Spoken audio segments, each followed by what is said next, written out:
pessoa. Isso tanto é verdade que eu poderia aqui exemplificar com a tempestade que Jesus está dormindo no mar da Galileia. A psicologia diz que o ser humano é regido por 4 temperamentos: sanguíneo, melancólico, colérico e fleumático.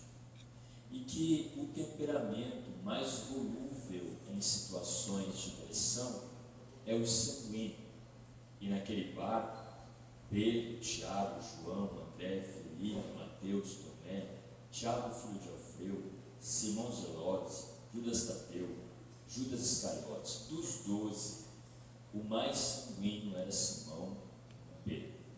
Lendo Mateus, Marcos, Lucas e João, os 89 capítulos que narram o nascimento, o crescimento, o ministério, a morte e a ressurreição de Jesus, nós vamos perceber naqueles 3 anos que Pedro é sempre aquele que age por suas emoções.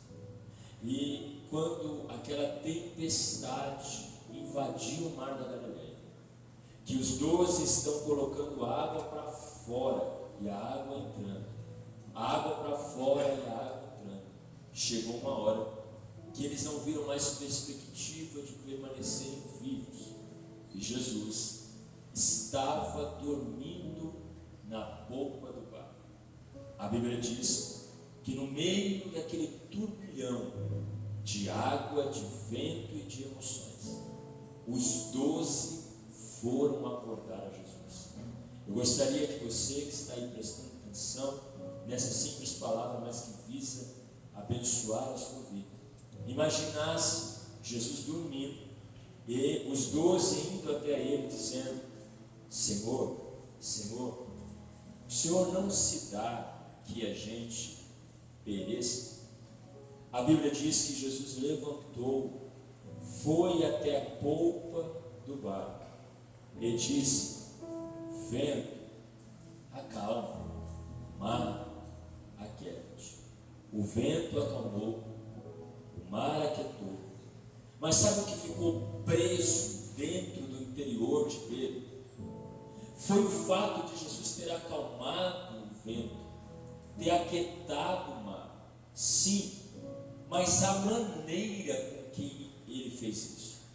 Imagine, Deus guarde, livre e proteja, que estivesse acontecendo algo nisso aqui, nessa situação aqui, estivesse acontecendo algo, e estivesse 7 pessoas desesperadas para resolver a situação nisso aqui, e de repente alguém vai até 20 metros daqui e chama o senhor X para resolver isso, e o senhor X, ao invés de ir correndo, gritando, desesperado, vem acalmando os 7, chega aqui, olha para a mesma coisa que os 7 estão olhando, e aperta um botão aqui embaixo, e esse botão aqui embaixo destrava tudo aquilo que estava desesperando os 7.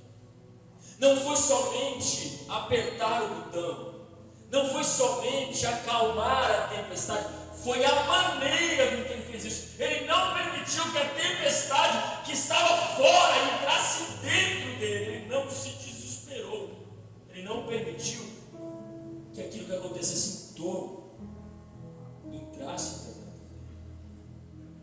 Quando Pedro olhou isso, Pedro deve ter olhado e dito: por que aquilo que me desesperou não desesperou ele? Não foi só o fato dele acalmar, mas como ele acalmou.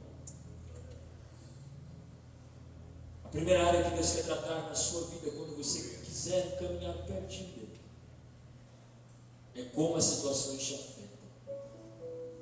Você lembra que 30 anos depois, Pedro está preso dentro de uma prisão, ameaçado de morte, e Herodes mandou matar Tiago e disse para Pedro que no dia seguinte ele ia morrer. E a igreja está orando por ele, e o Senhor envia um anjo na prisão. E quando o anjo chega na prisão para buscar um homem que está ameaçado de morte, o homem estava dormindo. Com quem ele aprendeu a dormir? em situações complicadas, delicadas, com Jesus. Quem anda com Jesus se torna parecido com Ele em suas emoções. Não há uma blindagem sobre você porque você é escolhido. Não há uma blindagem sobre você porque você é escolhida.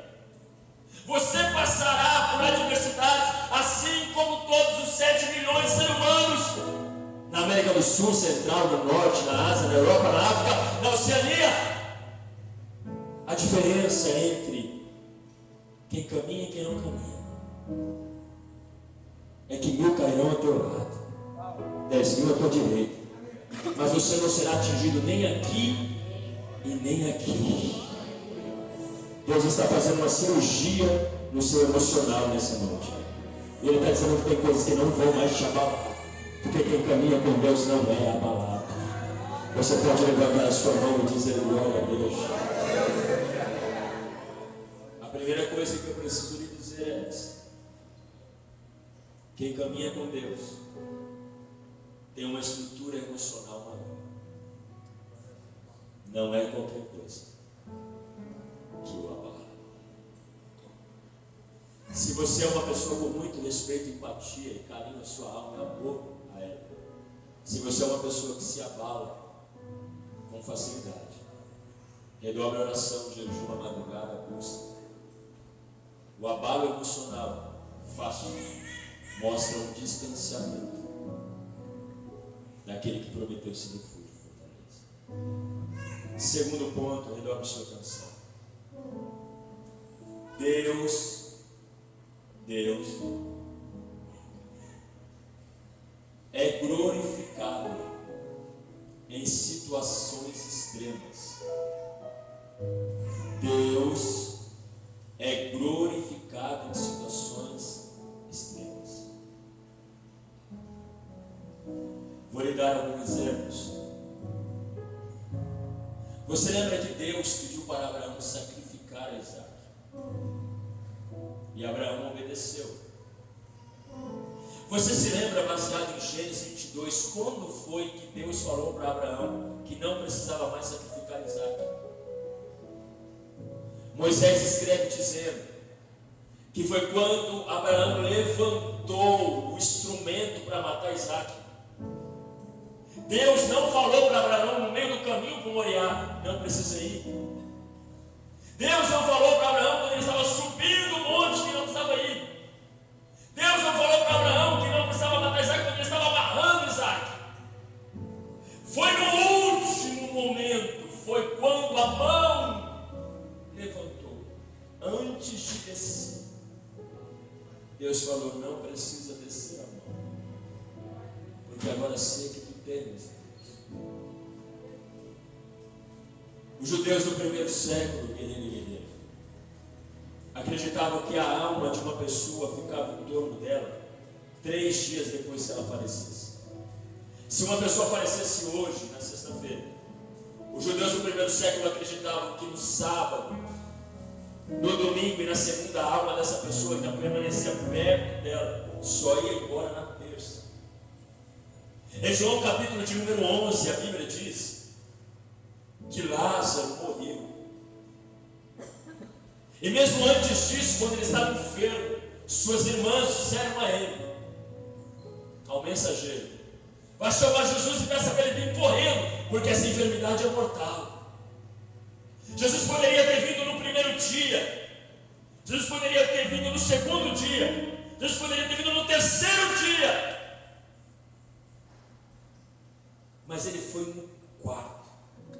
Porque se ele chega no primeiro, alguém ia dizer: ele não ressuscitou não, a alma de Lázaro estava ali próximo. Se ele chega no segundo, a mesma coisa. Se ele chega no terceiro, a mesma coisa. Então ele chegou no quarto, quando ninguém mais acreditava que poderia acontecer. Por quê? Porque o Deus a quem tu serves, o Deus a quem tu sirvo, Ele quer que a situação faça o nome dele ser glorificado. E como é que ele faz a situação glorificar o nome dele? É fazer a situação chegar em um extremo que o homem não pode fazer mais nada. E se eu estou envolvido nessa situação, eu preciso me acostumar com a maneira que Deus trabalha. Imagine que Deus me faça uma promessa. Imagine que Deus me faça uma promessa.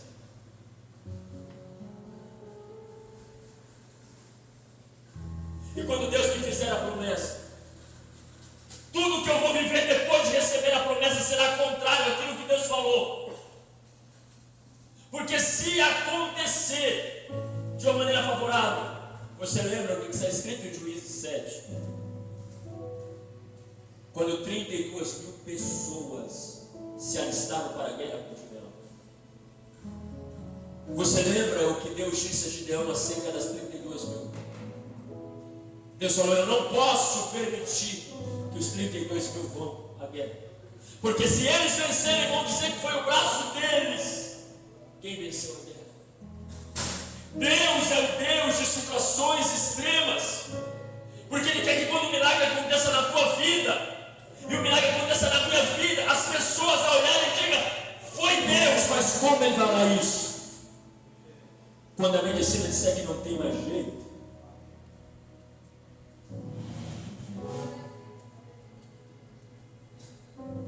quando os vizinhos olharem de uma maneira e manearem a cabeça,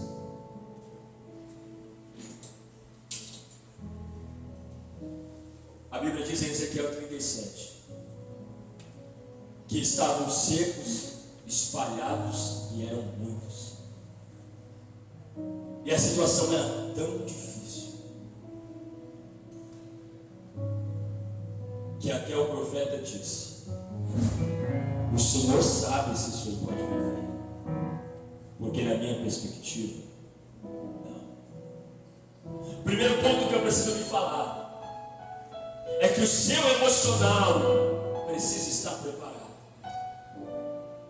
Porque tudo que Deus lhe prometeu vai fazer com que canivete chova em torno de você, portas se fechem na sua frente, pessoas digam coisas desagradáveis para você, e vai ser necessário você se manter no lugar. Porque quando Deus diz para você: senta aqui, que eu vou buscar algo para te entregar, irmão, o que vai acontecer em torno dessa cadeira, irmão, para te tirar dela? O que vai acontecer em torno dessa cadeira para você ir para outro lugar, para você correr daqui? Quando Deus vier te entregar o que Ele prometeu para te entregar, Ele não vai lá para onde você correu, Ele vai ficar aqui onde Ele mandou você esperar. Por isso que o seu emocional tem que estar preparado. Você não pode ser uma pessoa volúvel, você não pode ser movido por suas emoções. Você tem que ser movido pela voz de Deus. Escuta o terceiro ponto e eu lhe entrego a palavra. Eu sinto a presença de Deus aqui. Ele está fazendo uma cirurgia. Tem gente aqui passando por situações extremas, e Deus está dizendo: permaneça onde eu mandei você esperar. Permaneça onde Ele mandei esperar. Terceiro ponto, eu lhe entrego a palavra. Quando uma notícia chega até você, ouça a voz de Deus. Quando uma notícia chega até você, ou quando uma situação acontece em torno de você, essa situação e essa notícia querem te forçar a tomar uma atitude imediata. Quando você ouve algo, ou quando algo acontece em torno de você, a notícia e a situação querem que você tome uma atitude imediata, uma resposta imediata. E para não dizer nunca, quase nunca, Deus está nesse imediatismo. O pai de um amigo meu dizia: não faz nada não, senão depois melhora e você passa vergonha. É muito importante entender que quase nunca Deus está na resposta imediata, que quase nunca Deus está na reação imediata, e que se você tomar uma reação imediata ou falar algo no imediato, se no outro dia, na outra semana e no outro mês melhorar, a consequência será irreparável. explicar melhor. Deus está dizendo que você ouviu algo. Deus está dizendo que tem algo acontecendo em torno de você. E esse algo que aconteceu em torno, esse algo que você ouviu, está dizendo, fala alguma coisa, faz alguma coisa. E Deus está lhe dizendo, não faça nada. Porque se depois você fizer, você vai colher uma consequência irreparável. Às vezes a chuva não vem se armando. Se eu e esse guerreiro aqui fôssemos fazer um piquenique para ler um pouco a palavra, orar juntos em um parque, e no meio desse piquenique a gente olhasse o céu se enegrecendo, e a gente dissesse, vamos embora, vai começar a chover. A gente pegasse todas as nossas coisas e fôssemos embora, e alguém que estava lá no parque próximo de nós, nos conhecer, tivesse nosso telefone, nos ligasse 1 hora depois dizendo assim, vocês acreditam que não choveu? Vocês foram embora e não choveu? E eu disse assim, mas como é que não choveu? Nós estamos vendo as nuvens. E a pessoa dissesse para nós, na realidade a chuva não estava se armando, ela estava se desarmando. Quando ela chegou próximo, ela parou. E existem coisas na nossa vida que é assim. A gente olha e tem uma impressão sobre algo, mas isso não está vindo criando força, isso está vindo diminuindo a força, não vai chegar até nós, mas a gente foi embora. Quantas das vezes eu precisava tirar alguém de um local? Quantas das vezes eu precisava tirar alguém de um local, ir lá sentar com a pessoa e fazer uma transição. Mas antes, porque eu não sou meu, porque quando eu levantei a mão de 16 anos, eu disse que tu és o meu Senhor e Salvador. Ele não é só o que me salva, é o que me coordena. Eu fui falar com ele, e ele dizia para mim, fica quietinho, vai orar mais, vai jejuar mais. 2, 3 dias depois, a própria pessoa vinha e dizia assim, ó, muito obrigado por onde me colocou, mas eu quero entregar aqui. Se eu fosse falar, ia dar um... Mas como eu coloquei na mão de Deus, a própria pessoa. Você está entendendo o que Deus está falando contigo? Deus está trabalhando no teu emocional. Deus está dizendo que isso aí não está vindo se armando, isso aí está vindo se desarmando, isso aí não vai te atingir, você só não pode se envolver nisso. Deus está dizendo que não é para você falar o que você ia falar, não é para você fazer o que você ia fazer, porque quem vai falar com você é Deus, quem vai fazer com você é Deus, não você.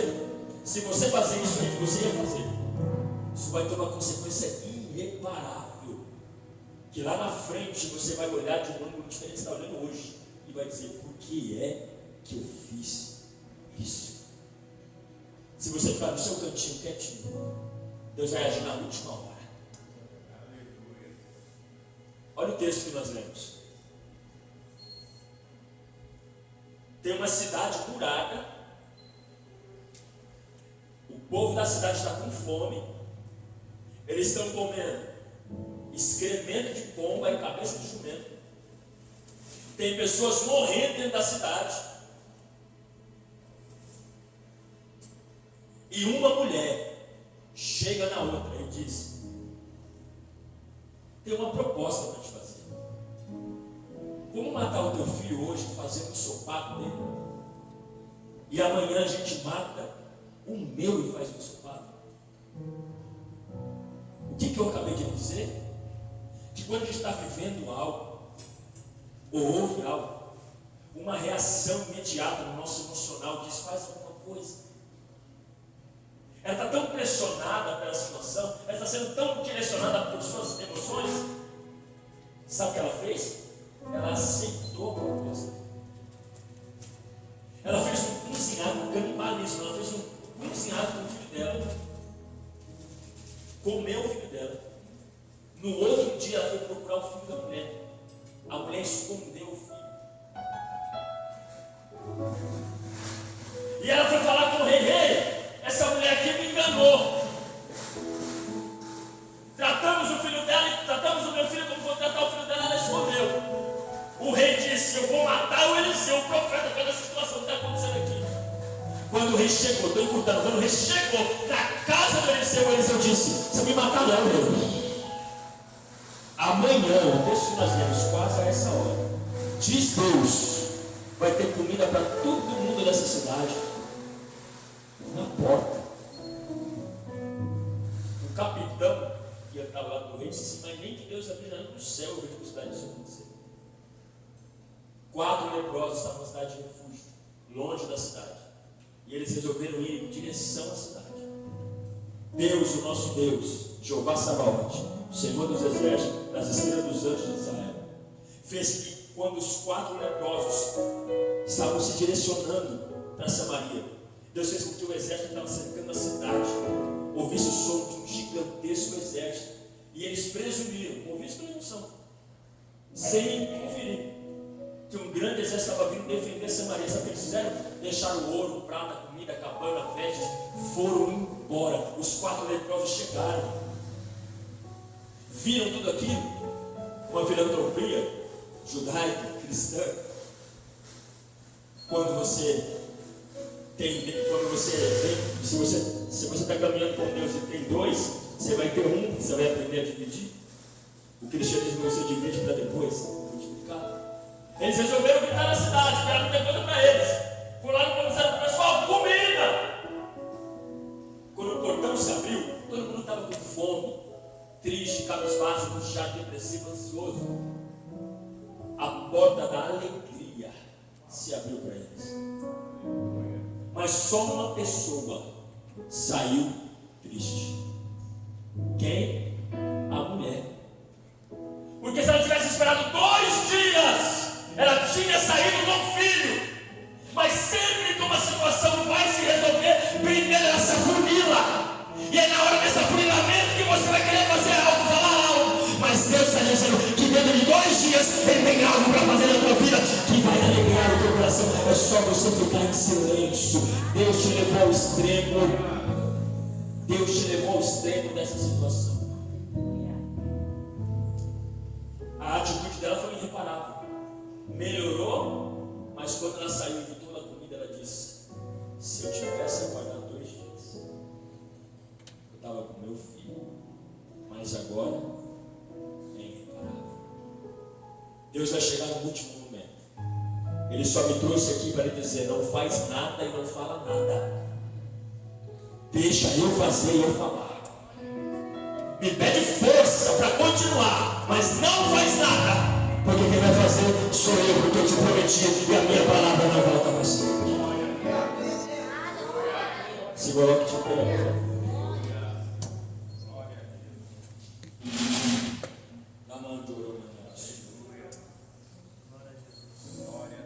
Por favor,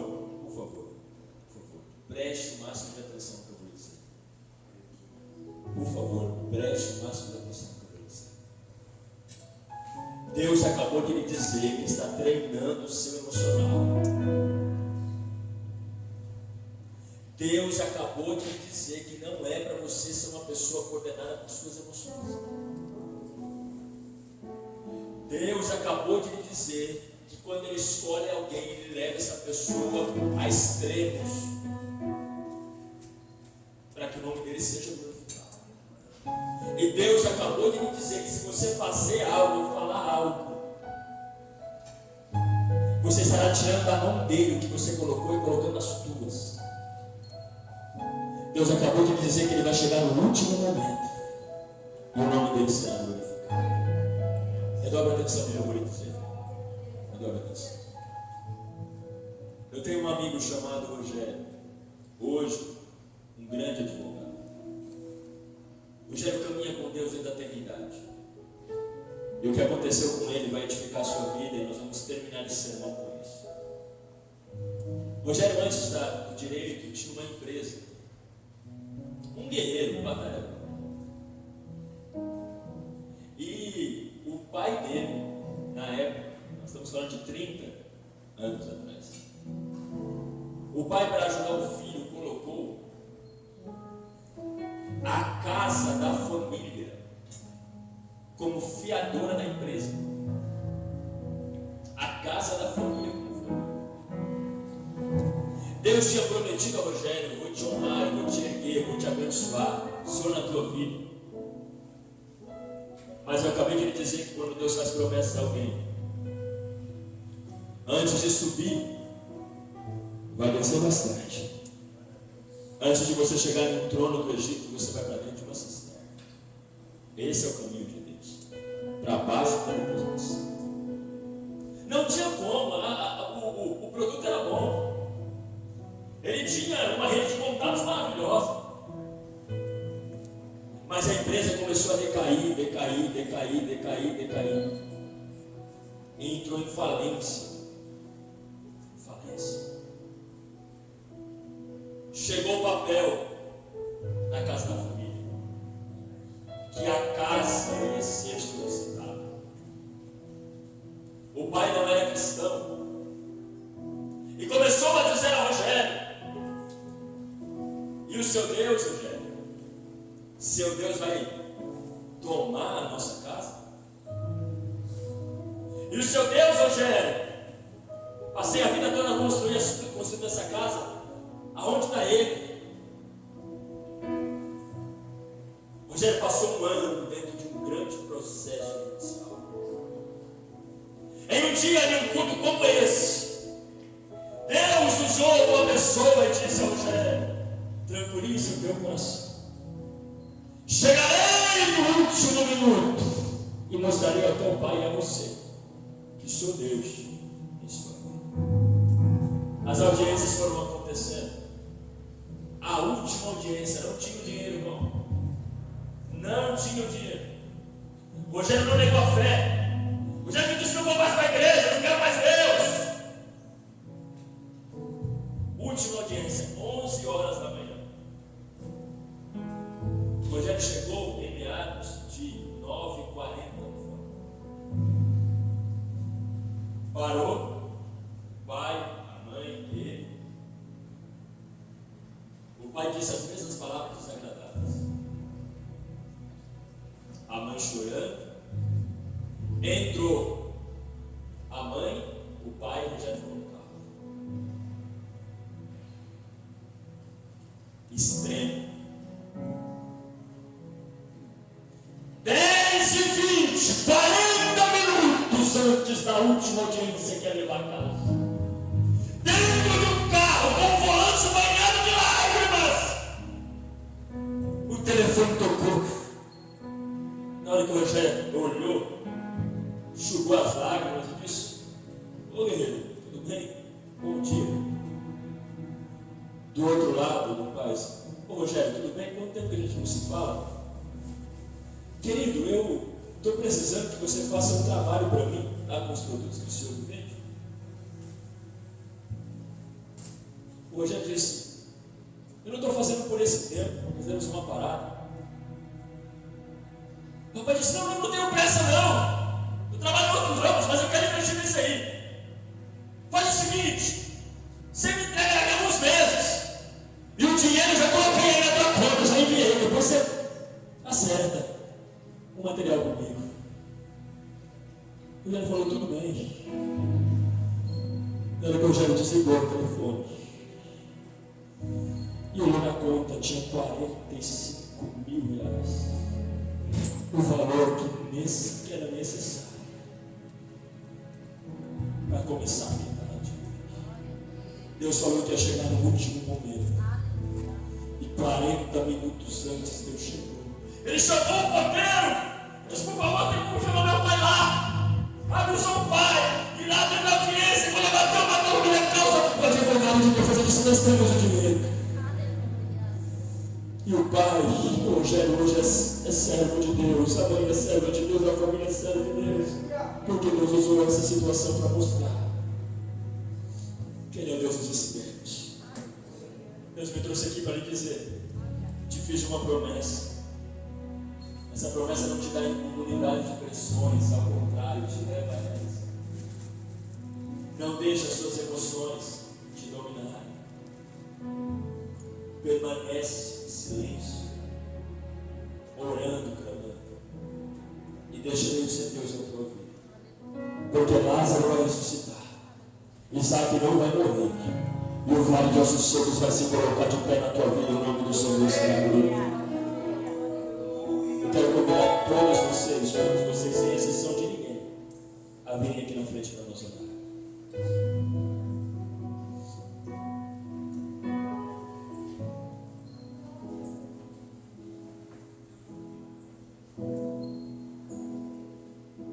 Feche seus olhos e põe a mão no teu coração.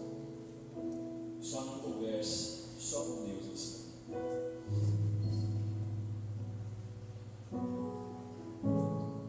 Conheço sua estrutura.